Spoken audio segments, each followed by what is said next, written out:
Good morning, friends and family, and happy Valentine's Day. This is Leontini, and I'm coming to you to bring you a couple of things to wish you a happy Valentine's Day, of course, to show some love to your friends, to your family, to your pets, to all that you love. Doesn't really mean going out and buying stuff and spending a lot of money. It just means showing some love. Love is very deep. Should be committed, and it shouldn't be measured by how many chocolate kisses you give someone, or if you get a prize for something, or if you plan to do the hippity dippity. Love is a lot deeper than that. So I want to talk this morning about a few things, but our topic will today be about Black love and some of those experiences that I've had with history and also with my own personal life. So this is a beautiful day that we've been given by the Most High. That's the ultimate love. When you wake up each morning, you're healthy. The earth is still pretty much intact, hasn't been destroyed yet. The Most High is protecting us with sun and water and fresh air and animals and friendship and family.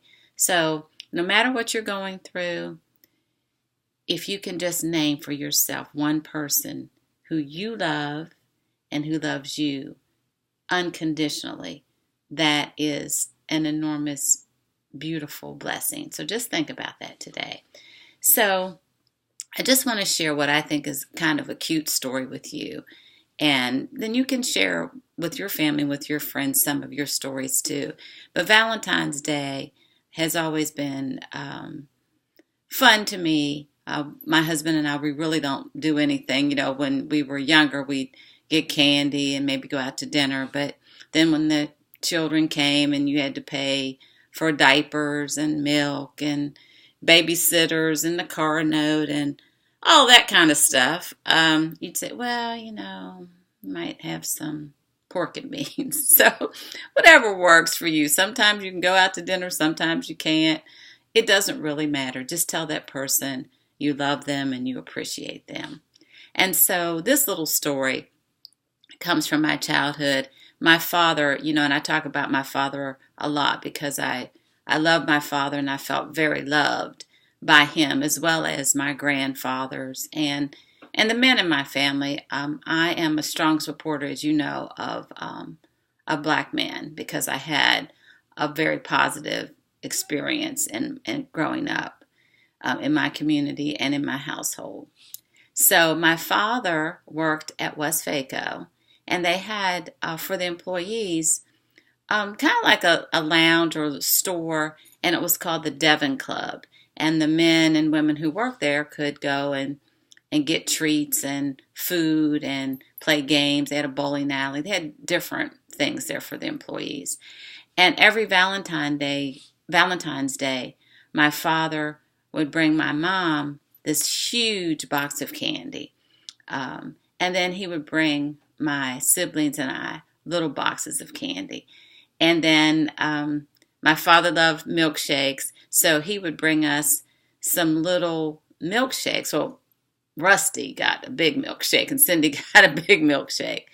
But I remember getting a little milkshake. We lived in Kaiser at the time, so I'm not sure if Beaver was born. But I just remember those little Valentines and then the milkshakes, and then the cups had they were called sweetheart cups, and they had little hearts around them. So that's just one of my fond memories of Valentine's Day. And then the person that I would say really taught me about love is my beloved grandmother, Laura Price Clay. She was the person in my life who was always giving me hugs and kisses and taking me with her to places, and she just showed me unconditional love, and I'm grateful for that. So again, you hear me talk about her all the time because she was one of my favorite people in the whole universe. Speaking of favorite people, here are my favorite people. My husband Lyle, my two daughters, Whitney, and Alexis. These are the people who I love more than myself. And I would do anything for them that I could. But love doesn't mean doing anything. It means protecting, being committed, living unconditionally, and loving them unconditionally. And my husband and I, we've been together. We've known each other for over 45 years, I think. But we've been together for almost, married for almost 30 years. So this is our little love picture today. And then I just wanted to share just some fun images of couples who I admire. And that's, you know who that is. I don't even have to say who that is. It says it on the screen. So I think that if I could vote, they would get a vote for being one of the coolest and most loving couples. We don't know what goes on in their home, but on the surface, they look pretty good in terms of love. And then, I always talk about and do presentations on Queen Charlotte and George III. And here's a picture of Queen Charlotte and George III. And they had 15 children together, so there's a lot of love going on there back during the day. And one Valentine's Day I found just in a bookstore and gave this to my husband. I don't think it was a Valentine's Day. I just found it and thought he would like it. And so it's a picture book. It's great. And it's black men. It's about black men.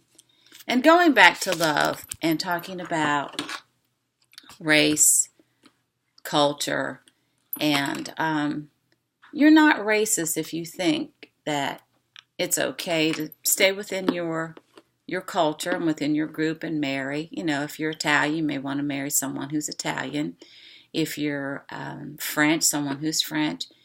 And my father believed that, and of course this is how he grew up. He changed later on, but this is how he grew up.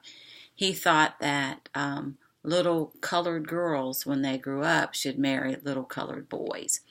So he said it would be easier. And that's something actually my father told me. He said, when you grow up, you need to find someone who's like you, who understands the experiences that you're going through, so that when you go out in the world and the world is beating you up or doing things, you don't want to come back into your home and have to explain what's happening. If someone's from your culture and has similar experiences, then you don't have to say very much. You just have to say, I had a tough day. This is what happened. And that person kind of automatically knows. So this is the number one video that I was just talking about with Black love. I'm going to come back in a few minutes and give you the historical aspect, the Black history on Black love. You go out, you have a great day, tell someone you love them, give someone a hug. Now, don't go up to a stranger and tell them you love them. That could be a problem for you. But the people who you truly love. And have a good day. I'll see you in a minute.